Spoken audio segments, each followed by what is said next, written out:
അവസാനവട്ട പരസ്യ പ്രചാരണത്തിന്റെ ആവേശത്തിലാണ്. പി സരിന്റെ പ്രചാരണത്തിനായി ഇന്ന് മുഖ്യമന്ത്രി പാലക്കാടുണ്ട്. സന്ദീപ് വാര്യരുടെ കോൺഗ്രസ് പ്രവേശം ചർച്ചയാക്കുകയാണ് UDF. സന്ദീപ് പാർട്ടി വിട്ടത് തിരിച്ചടിയാകില്ലെന്നാണ് BJP വിലയിരുത്തൽ. കൂടുതൽ വിവരങ്ങളുമായി രജീഷ് ചേരുന്നുണ്ട്. രജീഷ്, നാളെയോടെ പാലക്കാട്ടെ പരസ്യ പ്രചരണം അവസാനിക്കുകയാണ്. നാളെ കൊട്ടിക്കലാശമാണ്. അതിനുശേഷം നിശബ്ദ പ്രചാരണമായിരിക്കും. എന്തൊക്കെയാണ് ഇന്നത്തെ അവിടുത്തെ പ്രചരണ പരിപാടികൾ? ഒപ്പം തന്നെ അവിടുത്തെ രാഷ്ട്രീയ നാടകങ്ങളൊക്കെ തന്നെ ഇന്ന് വലിയ രീതിയിൽ വാർത്തയാവുകയല്ലേ? തീർച്ചയായിട്ടും അങ്ങനെ തന്നെ നമുക്ക് കരുതേണ്ടിയിരിക്കുന്നു. കാരണം നാളെയാണ് പാലക്കാട് നിയമസഭാ മണ്ഡലത്തിലെ കൊട്ടിക്കലാശം. ശക്തി തെളിയിക്കാനുള്ള പ്രവർത്തനം തന്നെ ഇന്നു മുതൽ തന്നെ അവിടെ മൂന്ന് മുന്നണികളും ആരംഭിച്ചു കഴിഞ്ഞു. ഇടതുമുന്നണിയായാലും UDF ആയാലും NDA ആയാലും ശക്തമായ പ്രകടനം കാഴ്ചവെച്ചുകൊണ്ട് നാളത്തെ കൊട്ടിക്കലാശം ഗംഭീരമാക്കാനുള്ള ഒരുക്കത്തിൽ തന്നെയാണ് മുന്നണികളെന്ന് നമുക്ക് പറയേണ്ടിയിരിക്കുന്നു. നാളെ വൈകിട്ട് പരസ്യപ്രചരണം അവസാനിക്കുന്ന നിമിഷം വരെ ആ സമയത്തിനുള്ളിൽ തന്നെ കൂടുതൽ ആവേശത്തിലേക്ക് പാലക്കാട് മണ്ഡലത്തിലേക്ക് എത്തിക്കുക എന്ന് തന്നെയാണ് മുന്നണികൾ മൂന്നും ലക്ഷ്യം വെക്കുന്നത്. വോട്ടിംഗ് ശതമാനം ഉയർത്തുക, വിജയം ഉറപ്പിക്കുക, ആ തന്ത്രപ്പാടിൽ തന്നെയാണ് ഉള്ളത്. അതുകൊണ്ട് തന്നെ മുഴുവൻ നേതാക്കളെയും, അത് സംസ്ഥാനത്തെ അടക്കമുള്ള മുഴുവൻ നേതാക്കളെയും പാലക്കാട്ടേക്ക് എത്തിച്ചുകൊണ്ട് പ്രചരണം കൊഴുപ്പിക്കാനാണ് മൂന്ന് മുന്നണികളും ഇപ്പോൾ ശ്രമിച്ചുകൊണ്ടിരിക്കുന്നത്. പി സരിനായി മുഖ്യമന്ത്രി ഇന്നും പ്രചരണത്തിൻ്റെ ഭാഗമായി പാലക്കാടുണ്ട്. ഇന്നലെയും മുഖ്യമന്ത്രി പ്രചരണത്തിൻ്റെ ഭാഗമായി പാലക്കാട് എത്തിയിരുന്നു. കോൺഗ്രസും അത്തരത്തിൽ വലിയ രീതിയിലുള്ള പ്രചരണ പരിപാടികളായി മുന്നോട്ട് പോവുകയാണ്. NDAയും ശക്തമായ പ്രചരണ പരിപാടികൾ മണ്ഡലത്തിൽ നടത്തുകയാണ്. ആര് വിജയിക്കുമെന്ന് നിലവിൽ പറയാൻ കഴിയാത്തൊരു സാഹചര്യം പാലക്കാടുണ്ട്. ശക്തമായ പോരാട്ടം തന്നെയാണ് പി സരിനും ഒപ്പം തന്നെ C കൃഷ്ണകുമാറും രാഹുൽ മാങ്കൂട്ടത്തിലും അവിടെ നടത്തിക്കൊണ്ടിരിക്കുന്നത്. ഈ തുടക്കഘട്ടത്തിൽ അവിടെ കോൺഗ്രസ് നേരിട്ട ഒരു പ്രതിസന്ധി ഉണ്ടായിരുന്നു. അവിടെ നിന്നും പി സരിനെ CPM റാഞ്ചിക്കൊണ്ടുപോവുകയും ഈ സ്ഥാനാർത്ഥി പ്രശ്നത്തെ തുടർന്ന് കോൺഗ്രസുമായി ഇടഞ്ഞു നിൽക്കുന്ന പി സരിനെ റാഞ്ചിക്കൊണ്ടുപോയി CPM ഇടതുമുന്നണി സ്ഥാനാർത്ഥിയായി അവിടെ മത്സരിപ്പിക്കാൻ തയ്യാറാകുമ്പോൾ അത് ചെറിയൊന്നുമല്ല ആദ്യഘട്ടത്തിൽ കോൺഗ്രസിനെ അവിടെ പ്രതിസന്ധിയിൽ ആക്കിയിരുന്നത്. കാരണം നേരത്തെ തന്നെ അവിടെ സ്ഥാനാർത്ഥി പ്രഖ്യാപനം നടത്തി ആദ്യ ലാപ്പിൽ തെരഞ്ഞെടുപ്പിൻ്റെ പാലക്കാട് ലാപ്പിൽ ആദ്യം ഓടിത്തുടങ്ങിയ കോൺഗ്രസിനേറ്റ ആദ്യ പ്രഹരം തന്നെയായിരുന്നു പി സരിൻ്റെ CPM സ്ഥാനാർത്ഥിയാക്കിയ കാര്യം. പക്ഷേ സന്ദീപ് വാര്യരിലെ കോൺഗ്രസിലേക്ക് എത്തിച്ചുകൊണ്ട് അവസാന ലാപ്പിൽ ഒരു പടി മുന്നിലേക്ക് ഇപ്പോൾ കോൺഗ്രസ് കടന്നിരിക്കുന്നു എന്ന് കൂടി നമുക്ക് പറയേണ്ടിയിരിക്കുന്നു. ആ സന്ദീപ് വാര്യരോട് കോൺഗ്രസിലേക്ക് എത്തുമ്പോൾ അത് കുറച്ചുകൂടി പ്രതീക്ഷ UDF സ്ഥാനാർത്ഥിക്ക് അവിടെ നൽകുന്നുണ്ട്. കഴിഞ്ഞ തവണ 4000-ന് താഴെ വോട്ടുകൾക്കായിരുന്നു അവിടെ UDF സ്ഥാനാർത്ഥിക്ക് വിജയിക്കാൻ കഴിഞ്ഞത്. പക്ഷേ ഇത്തവണ അത് മറികടക്കാൻ കഴിയുമെന്നൊരു ആത്മവിശ്വാസമാണ് കോൺഗ്രസ് ക്യാമ്പുകളിൽ നിന്നൊക്കെ നമുക്ക് ലഭ്യമാകുന്നത്. ഏകദേശം 16 വോട്ടിൻ്റെ ഭൂരിപക്ഷത്തിൽ വിജയിക്കും, രാഹുൽ മാങ്കൂട്ടം വിജയിക്കുമെന്നാണ് VD സതീശൻ അടക്കമുള്ള നേതാക്കൾ ഇതുമായി ബന്ധപ്പെട്ട് വ്യക്തമാക്കുന്നത്. എന്തായാലും ആ പ്രതീക്ഷയിൽ തന്നെയാണ് UDF സ്ഥാനാർത്ഥി അവിടെ പ്രചരണവുമായി മുന്നോട്ട് പോകുന്നത്. നാളെ കുട്ടിക്കലാശം അവസാനിക്കുന്നതിന് മുമ്പ് തന്നെ പരമാവധി മേഖലയിലേക്ക് അവസാനമായി എത്തിച്ചേരാനുള്ള തന്ത്രപ്പാടിൽ തന്നെയാണ് സ്ഥാനാർത്ഥികളൊക്കെ തന്നെയുള്ളത്. ഇടതുമുന്നണി സ്ഥാനാർത്ഥി പി സരിനായി മുഖ്യമന്ത്രി ഇന്നലെയും ഇന്നും ഒക്കെ പ്രചരണ പരിപാടിയുടെ ഭാഗമായി അവിടെയുണ്ട്. ശക്തമായ ഒളിയമ്പുകളും അതോടൊപ്പം തന്നെ കുറുക്കി ആരോപണങ്ങളുമായി UDFനെയും ഒപ്പം തന്നെ BJPക്കുമെതിരെ ഒക്കെ അവിടെ മുഖ്യമന്ത്രിയൊക്കെ പ്രസംഗിക്കുന്ന സാഹചര്യം ഒക്കെ ഉണ്ട്. അതൊക്കെ വോട്ടായി മാറുമോ ഇല്ലയോ എന്നാണ് നമുക്ക് അറിയേണ്ടത്. പാലക്കാടിൻ്റെ നഗരപ്രദേശങ്ങളിലായിരുന്നു കഴിഞ്ഞ തവണ കൂടുതൽ വോട്ടുകൾ BJPക്ക് അവിടെ നേടാൻ കഴിഞ്ഞത്. C കൃഷ്ണകുമാറിലൂടെ ആ വോട്ടുകൾ ഇത്തവണയും നിലനിർത്താൻ കഴിയുമെന്ന വലിയ ആത്മവിശ്വാസം തന്നെ ഇതുമായി ബന്ധപ്പെട്ട് അവർ പങ്കുവയ്ക്കുകയും ചെയ്യുന്നുണ്ട്. വോട്ട് വീതം സംബന്ധിച്ച് ഒരു ചെറിയൊരു വിലയിരുത്തൽ നമ്മൾ നടത്തുമ്പോൾ കഴിഞ്ഞ തവണ അവിടെ മത്സരിച്ച ഷാഫി പറമ്പിൽ 54,079 വോട്ടുകളായിരുന്നു ആകെ പിടിച്ചിരിക്കുന്നത്. അന്ന് ഷാഫി പറമ്പിൽ എതിർ സ്ഥാനാർത്ഥിയായ ശ്രീധരൻ അവിടെ പിടിച്ചത് 50,223 വോട്ട്. ഒപ്പം തന്നെ CPM സ്ഥാനാർത്ഥിയായ CP പ്രസാദ് അവിടെ നേടിയത് 36,433 വോട്ടായിരുന്നു അവിടെ നേടാൻ കഴിഞ്ഞത്. അതായത് പാലക്കാടിൻ്റെ ഒരു ചരിത്രം നമ്മൾ പരിശോധിക്കുകയാണെങ്കിൽ 9 തവണ പാലക്കാട് മണ്ഡലത്തിൽ ഇടതുമുന്നണി വിജയിച്ചിട്ടുണ്ട്. 7 തവണയാണോ അവിടെ UDFും വിജയിക്കുകയും ചെയ്തിട്ടുണ്ട്. ഒരു CPM മണ്ഡലമാണോ ഇടതുമുന്നണി മണ്ഡലമാണോ UDF മണ്ഡലമാണോ എന്ന് പറഞ്ഞാൽ വ്യക്തമല്ല. കഴിഞ്ഞ 3 തവണയായി പക്ഷേ അവിടെ UDF മണ്ഡലമാണെന്ന് നമുക്ക് പറയേണ്ടിയിരിക്കുന്നു. കോൺഗ്രസിൻ്റെ കൊടി പാറിച്ച ഒരു മണ്ഡലം തന്നെയാണ്. ആ മണ്ഡലത്തിൽ ഇത്തവണ വീണ്ടും ചെങ്കൊടി പാറിക്കുക, പി സരിയിലൂടെ ചെങ്കൊടി വീണ്ടും പാറിക്കുക എന്ന വലിയ ദൗത്യം തന്നെ ഇടതുമുന്നണി അവിടെ ഏറ്റെടുത്ത് ആ പ്രവർത്തനവുമായാണ് മുന്നോട്ട് പോകുന്നത്. ഈ തെരഞ്ഞെടുപ്പിൻ്റെ ഓരോ ഘട്ടം നമ്മൾ പരിശോധിക്കുമ്പോൾ നമുക്ക് മനസ്സിലാക്കാൻ കഴിയും. സ്ഥാനാർത്ഥി പ്രഖ്യാപനം അതും ഒരു അപ്രതീക്ഷിതമായ ഒരു സ്ഥാനാർത്ഥിയെ ലഭിക്കുന്നു. ആ സ്ഥാനാർത്ഥിയിലൂടെ മണ്ഡലത്തിൽ കൂടുതൽ പ്രവർത്തനവുമായി മുന്നോട്ട് പോകാൻ കഴിയും. ഒപ്പം തന്നെ രാഹുൽ മാങ്കൂട്ടത്തിനെതിരെ തുടക്കത്തിൽ ഉണ്ടായിരുന്ന ആരോപണങ്ങൾ ഇതൊക്കെ നമുക്ക് കണ്ടതാണ്. ഈ കിട്ടിറക്കിയ സ്ഥാനാർത്ഥി അടക്കമുള്ള പ്രചരണങ്ങൾ ഇതുമായി ബന്ധപ്പെട്ട് അവിടെ ഇടതുമുന്നണിയും ഒക്കെ മുന്നോട്ട് വെച്ചിട്ടുണ്ട്. പക്ഷേ അവിടെ ഏറ്റവും പ്രതീക്ഷ ഈ കേരളത്തിലെ മൊത്തം മണ്ഡലത്തെ നമ്മൾ പരിശോധിക്കുകയാണെങ്കിൽ BJPക്ക് ഏറ്റവും കൂടുതൽ പ്രതീക്ഷ നൽകുന്ന ഒരു മണ്ഡലമാണ് പാലക്കാട്. അവിടെ പക്ഷേ അവർ പ്രതിസന്ധിയിലാണ് എന്ന് കൂടി നമുക്ക് സൂചിപ്പിക്കേണ്ടിയിരിക്കും. ഇപ്പോൾ സന്ദീപ് വാര്യർ BJP വിട്ട് കോൺഗ്രസിലേക്ക് പോയത് ഏറ്റവും അവസാനത്തെ ഒരു പ്രതിസന്ധി തന്നെ BJPക്ക് അകത്തും NDAയുടെ അകത്തും അവിടെ ഉണ്ടാക്കിയിട്ടുണ്ട്. ഒപ്പം തന്നെ ശോഭാ സുരേന്ദ്രനുമായി ഉണ്ടായിരുന്ന പ്രശ്നങ്ങൾ ഇതൊക്കെ ആദ്യഘട്ടത്തിലും അവസാന ഘട്ടത്തിലേക്കൊക്കെ കടക്കുമ്പോൾ അവിടെ NDA ചെറുതൊന്നുമല്ല പ്രതിസന്ധിയിലാക്കുകയും ചെയ്തിട്ടുണ്ട്. പക്ഷേ അതൊക്കെ മറികടന്നുകൊണ്ട് അവസാന ലാപ്പിൽ അല്ലെങ്കിൽ ഇനി ആകെ കുറച്ച് മണിക്കൂറുകൾ മാത്രമേ ബാക്കിയുള്ളൂ. ആ മണിക്കൂറുകൾക്കുള്ളിൽ തന്നെ കൂടുതൽ സജ്ജമാക്കുക അല്ലെങ്കിൽ കൂടുതൽ അണികളെ പാലക്കാട്ടിലേക്ക് പ്രചരണത്തിന് ഇറക്കാനുള്ള തന്ത്രപ്പാടിൽ തന്നെയാണ് മൂന്ന് മുന്നണികളെന്ന് നമുക്ക് പറയേണ്ടിയിരിക്കുന്നു. ആണ് തീർച്ചയായും രജീഷ്, എന്തൊക്കെ പറഞ്ഞാലും ഇപ്പോൾ BJP മുഖമായിരുന്ന സന്ദീപാണ് ഇപ്പോൾ കോൺഗ്രസിലേക്ക് ചേക്കേറിയിരിക്കുന്നത്. എന്നാൽ കോൺഗ്രസ് ഇത് വലിയൊരു പൊൻതൂവലായി തന്നെയാണ് കരുതുന്നത് സന്ദീപിന്റെ വരവ്.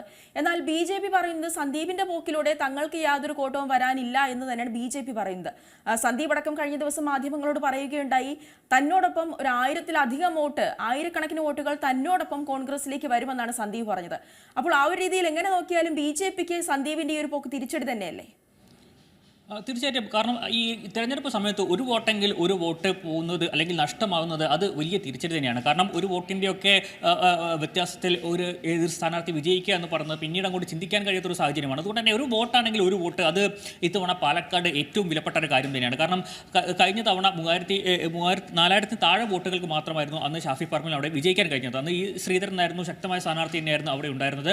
ആ വോട്ട് അല്ലെങ്കിൽ ആ ലീഡ് അവർക്ക് മാറ്റിവയ്ക്കാൻ കഴിയുന്നൊരു സാഹചര്യം നിലവിൽ BJPക്ക് പാലക്കാട് ഉണ്ടായിരുന്നു. പക്ഷേ ഇപ്പോൾ ഉണ്ടായിരുന്ന പ്രശ്നങ്ങൾ, ഇപ്പോൾ ഏറ്റവും ഒടുവിലായി സന്ദീപ് വാര്യർ BJP വിട്ട് കോൺഗ്രസിലേക്ക് പോയതും ഒപ്പം തന്നെ അദ്ദേഹത്തിനൊപ്പം ഉണ്ടായിരുന്ന വോട്ടുകളൊക്കെ അല്ലെങ്കിൽ ആളുകളുടെ വോട്ടുകളൊക്കെ കോൺഗ്രസിലേക്ക് മാറുമോ എന്നൊരു ആശങ്ക ഇപ്പോഴും BJPക്കകത്ത് നിലനിൽക്കുന്നുണ്ട്.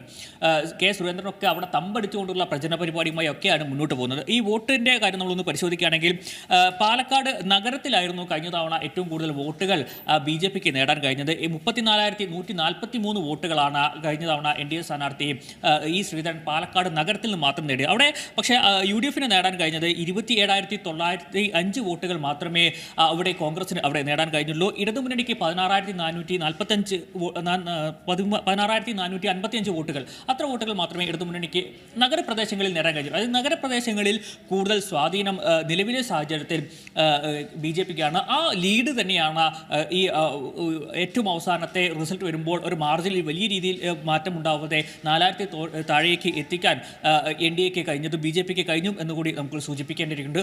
അപ്പോൾ ആ നഗരത്തിൻ്റെ വോട്ടുകൾ തുടക്കഘട്ടം മുതൽ തന്നെ കേന്ദ്രീകരിച്ച് പ്രവർത്തകരും ഒപ്പം തന്നെ ശ്രീകൃഷ്ണകുമാറും ഒക്കെ നഗരപ്രദേശങ്ങളിൽ ആ വോട്ട് ഉറപ്പിക്കാനായിരുന്നു ആദ്യഘട്ടത്തിൽ തന്നെ ഈ തെരഞ്ഞെടുപ്പ് ലാപ്പിൽ ശ്രമിച്ചിരുന്നത്. കൂടാതെ പിന്നീടുള്ള മാത്തൂർ മേഖല നമ്മൾ പരിശോധിക്കുകയാണെങ്കിൽ അവിടെ UDFനായിരുന്നു മുന്നേറ്റം ഉണ്ടായിരുന്നത്. അവിടെ 6,445 വോട്ടുകളായിരുന്നു ഈ മാത്തൂർ മേഖലയിൽ കഴിഞ്ഞ തവണ ഷാഫി പറമ്പിൽ നേടിയത്. അവിടെ ആ മേഖലയിൽ NDAക്ക് നേടാനായത് 3,960 വോട്ടുകളും NDA സ്ഥാനാർത്ഥിക്ക് 6,475 വോട്ടുകളും മാത്രമേ ആ മേഖലയിൽ നേടാൻ കഴിഞ്ഞിട്ടുള്ളൂ. പിന്നെ കണ്ണാടി മേഖലയിൽ പരിശോധിക്കുകയാണെങ്കിൽ 5,965 വോട്ടുകൾ UDF സ്ഥാനാർത്ഥി നേടിയപ്പോൾ ആ മേഖലയിലെ NDA സ്ഥാനാർത്ഥി 4,697 ഇടതുമുന്നണി സ്ഥാനാർത്ഥി 6,078 വോട്ടുകളും നേടി. ഒപ്പം തന്നെ പിറായി മേഖലയിൽ നമുക്ക് 12,815 വോട്ടുകളായിരുന്നു അവിടെ UDF സ്ഥാനാർത്ഥി നേടിയത്. അവിടെ NDAക്ക് 6,355 വോട്ടുകളും 6,614 വോട്ടുകൾ ഇടതുമുന്നണിയും നേടി. മൊത്തത്തിൽ നമ്മൾ നോക്കുമ്പോൾ ഈ നഗരപ്രദേശങ്ങളിലെ ഒരു മാർജിൻ ഇടതുമുന്നണിയും ഒപ്പം തന്നെ UDF സ്ഥാനാർത്ഥിയും NDA സ്ഥാനാർത്ഥിയുള്ള മാർജിൻ നമ്മൾ നോക്കുമ്പോൾ കൂടുതൽ വോട്ടുകൾ നേടാനായത് 34,000 മുകളിൽ വോട്ടുകൾ നേടാൻ അവിടെ NDA സ്ഥാനാർത്ഥി കഴിഞ്ഞിട്ടുണ്ട്. ആ ഭൂരിപക്ഷം അല്ലെങ്കിൽ അത് നിലനിർത്താനുള്ള പ്രവർത്തനമാണ് തുടക്കം മുതൽ പാലക്കാട് മേഖലയിൽ പാലക്കാട് മണ്ഡലത്തിൽ ഇത്തവണയും നമുക്ക് കാണാൻ കഴിഞ്ഞത്. രജീഷ്, അതുപോലെ തന്നെ ഈ പാലക്കാട് എന്ന് പറയുന്നത് CPM-നെ സംബന്ധിച്ചിടത്തോളം നിർണായകം തന്നെയാണ്. കാരണം അവിടെ UDFന് അവരുടേതായ ഒരു സ്ഥാനമുള്ളൊരു മണ്ഡലം കൂടെയാണ് പാലക്കാട്. അപ്പോൾ ആ ഒരു പാലക്കാട് നിന്ന് CPM അതും കോൺഗ്രസിൽ നിന്നും CPM-ലേക്ക് വന്ന സരിനെ വിജയിപ്പിച്ചെടുക്കുക എന്ന് പറയുന്നത് CPM-നെ സംബന്ധിച്ചിടത്തോളം ഒരു ശ്രമകരമായ ഒരു ജോലി തന്നെയാണ്.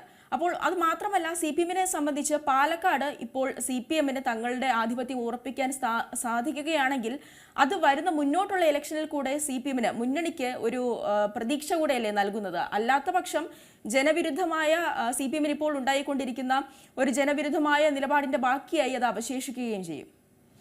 അവിടെ 2006 ഏറ്റവും ഒടുവിലായി ഇടതുമുന്നണിക്ക് പാലക്കാട് വിജയിക്കാനായത്. അന്ന് ഇടതുമുന്നണി സ്ഥാനാർത്ഥി ആയിരുന്നത് KK ദിവാകരനായിരുന്നു ഇടതുമുന്നണി സ്ഥാനാർത്ഥി. അന്ന് CPM അവിടെ ഉണ്ടായിരുന്ന വോട്ട് 41,166 വോട്ടായിരുന്നു.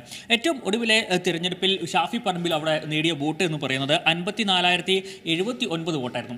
ഈ 2006 ശേഷം പിന്നീട് ഇടതുമുന്നണി ആ മണ്ഡലത്തിൽ 3ാം സ്ഥാനത്തേക്ക് പിന്തള്ളപ്പെടുന്ന ഒരു സാഹചര്യമായിരുന്നു. 2011 ഷാഫി പറമ്പിലിനെതിരെ ഇടതുമുന്നണിക്ക് രണ്ടാം സ്ഥാനത്തേക്ക് എത്താൻ മാത്രമേ കഴിയുള്ളൂ. അന്ന് CPM-ന്റെ വോട്ട് 40,238 കുറയുന്നൊരു സാഹചര്യം, 1000-ലധികം വോട്ടിൻ്റെ ഒരു കുറവ് CPM-ന് ഇടതുമുന്നണിക്ക് അവിടെ നേരിടേണ്ടി വന്നു. പക്ഷേ ആ വോട്ടുകളൊക്കെ പോയത് നേരെ നമുക്ക് കാണാൻ കഴിയുന്നത് നേരെ പോയത് BJP-യിലേക്കാണ്. പിന്നീട് അവിടെ 2016-ൽ ഷാഫി പറമ്പിലിനെതിരെ ശോഭാ സുരേന്ദ്രനായിരുന്നു NDA സ്ഥാനാർത്ഥിയായി, BJP സ്ഥാനാർത്ഥിയായി അവിടെ മത്സര രംഗത്തുണ്ടായിരുന്നു. ശോഭ അവിടെ മത്സര രംഗത്തെത്തോടുകൂടിയാണ് BJP രണ്ടാം സ്ഥാനത്തേക്ക് പാലക്കാട് മണ്ഡലത്തിൽ എത്തുന്നത്. അന്ന് ശോഭാ സുരേന്ദ്രൻ അവിടെ പിടിച്ച വോട്ട് എന്ന് പറയുന്നത് 40,076 വോട്ടുകളായിരുന്നു. അതായത് ഇടതുമുന്നണി തൊട്ട് മുമ്പത്തെ വർഷം പിടിച്ച അതേ വോട്ടുകൾ അവിടെ NDA സ്ഥാനാർത്ഥി പിടിക്കുന്ന ഒരു സാഹചര്യം. ഇടതുമുന്നണിയുടെ വോട്ട് 38,675 കുറയുന്ന ഒരു സാഹചര്യവും മണ്ഡലത്തിൽ നമുക്ക് കാണാൻ കഴിയും. ഈ ഒരു ഹിസ്റ്ററി പരിശോധിക്കുമ്പോൾ നമുക്ക് കാണാൻ കഴിയുന്നുണ്ട്. ഒപ്പം തന്നെ 2021-ലെ തെരഞ്ഞെടുപ്പിലാണ് പിന്നീട് E. ശ്രീധരനായിരുന്നു അവിടെ മത്സരിക്കാനായി NDA സ്ഥാനാർത്ഥിയെ മത്സരിക്കാറുള്ളത്. ആ വോട്ട് വീതം NDA സ്ഥാനാർത്ഥിയുടെ വോട്ട് 50,220 ഉയർത്താൻ കഴിഞ്ഞു. ഷാഫി പറമ്പിലിൻ്റെ ഭൂരിപക്ഷം 54,079 ഏറ്റവും ഒടുവിലായി ഉയർത്താൻ കഴിഞ്ഞിട്ടുണ്ട്. എന്തായാലും ആ ഒരു സാഹചര്യം അല്ലെങ്കിൽ ആ ഒരു മാർജിൻ വ്യത്യാസം നിലനിൽക്കുന്നുണ്ട്. അത് 4,000-ൽ താഴെ മാത്രം ഉള്ള ഒരു വോട്ടിൻ്റെ ഒരു മാർജിനാണ് ഇപ്പോൾ നമുക്ക് സൂചിപ്പിക്കാൻ കഴിയുന്നത്. ഇത്തവണ ഇടതുമുന്നണി സ്ഥാനാർത്ഥി അല്ലാതെ കോൺഗ്രസിൽ നിന്നും പുറത്തേക്ക് വന്ന കോൺഗ്രസുമായി പണക്കത്തിലായി പിന്നീട് ഇടതുമുന്നണിയിലേക്ക് വന്ന P. സരിൻ അവിടെ സ്ഥാനാർത്ഥിയാക്കുന്നതോടുകൂടി ഏകദേശം ഒരു 5,000-ഓളം വോട്ടുകൾ P. സരിനൊപ്പമുള്ളവരുടെ വോട്ടുകൾ അല്ലെങ്കിൽ P. സരിനെ അനുകൂലിക്കുന്നവരുടെ വോട്ടുകൾ കൂടി ഇടതുമുന്നണിയിലേക്ക് ലഭിക്കാൻ സാധ്യതയുണ്ടെന്ന വിലയിരുത്തൽ ഇതുമായി ബന്ധപ്പെട്ട ഇടതുമുന്നണി നേതാക്കളൊക്കെ പങ്കുവെക്കുന്നുണ്ട്. ആ ഒരു പ്രതീക്ഷ അവർക്ക് നൽകുമ്പോൾ ഒപ്പം തന്നെ ഇപ്പോൾ സന്ദീപ് വാര്യർ അടക്കമുള്ളവരുടെ ഒരു വോട്ടിൻ്റെ കുറവ് അല്ലെങ്കിൽ അവർ ഒപ്പം ഈ BJP-ക്ക് ആ കുറവ് കൂടി നേരുമ്പോൾ ഒരു പക്ഷേ വിജയപ്രതീക്ഷ ഇടതുമുന്നണിക്ക് മണ്ഡലത്തിൽ നൽകുന്നുണ്ട് എന്ന് കൂടി നമുക്ക് സൂചിപ്പിക്കേണ്ടിയിരിക്കുന്നു. പക്ഷേ ഏറ്റവും കൂടുതൽ മണ്ഡലം അല്ലെങ്കിൽ സിറ്റിംഗ് സീറ്റ് വിട്ടു നൽകാൻ കഴിയില്ല, അല്ലെങ്കിൽ സിറ്റിംഗ് സീറ്റിൽ ഒരു തോൽവി പ്രതീക്ഷിക്കാത്ത പോരാട്ടം തന്നെയാണ് മണ്ഡലത്തിൽ UDF നടത്തുന്നത് എന്ന് കൂടി നമ്മൾ എടുത്തു പറയേണ്ടിയിരിക്കുന്നു. K. സുരേന്ദ്രനായാലും VD സതീശനായാലും സുധാകരനായാലും ഒക്കെ മണ്ഡലത്തിൽ ക്യാമ്പ് ചെയ്തുകൊണ്ടുള്ള ഒരു പ്രവർത്തനം തന്നെയാണ് നടത്തിക്കൊണ്ടിരിക്കുന്നത്. ഒരു തരത്തിലും പാലക്കാട് മണ്ഡലം വിട്ടുകൊടുക്കാൻ കഴിയില്ല, അല്ലെങ്കിൽ ഞങ്ങൾ തയ്യാറല്ല എന്ന തന്നെയാണ് UDF നേതാക്കളൊക്കെ മണ്ഡലത്തിൽ നടത്തിക്കൊണ്ടിരിക്കുന്നത്. അത്തരത്തിൽ കാര്യങ്ങൾ മുന്നോട്ട് പോകുമ്പോൾ വിജയമാർക്ക് എന്ന് പറയാൻ കഴിയില്ല. വോട്ട് വീതം ഏതൊക്കെ തരത്തിൽ മാറ്റിമറിയെന്നും നമുക്ക് ഇപ്പോൾ സൂചിപ്പിക്കാൻ കഴിയും. എന്തായാലും പാലക്കാട് വാശിയേറിയ പ്രചരണം തന്നെയാണ് നടന്നുകൊണ്ടിരിക്കുന്നത്. അവസാന ലാപ്പിലേക്ക് എത്തുമ്പോൾ നാളെയാണ് കൊട്ടിക്കലാശം. ശേഷം നിശബ്ദ പ്രചാരണമാണ്. എന്തായാലും മുന്നണികളൊക്കെ തന്നെ വലിയ വിജയ പ്രതീക്ഷയിലുമാണ്. വിശദാംശങ്ങളാണ് രജീഷ് നരിക്കുനി നൽകിയത്. ഏറ്റവും പുതിയ വാർത്തകളും വിശേഷങ്ങളും വിരൽ തുമ്പിലറിയാൻ Zee മലയാളം ന്യൂസ് എല്ലാ ഡിജിറ്റൽ പ്ലാറ്റ്ഫോമുകളിലും ലഭ്യം.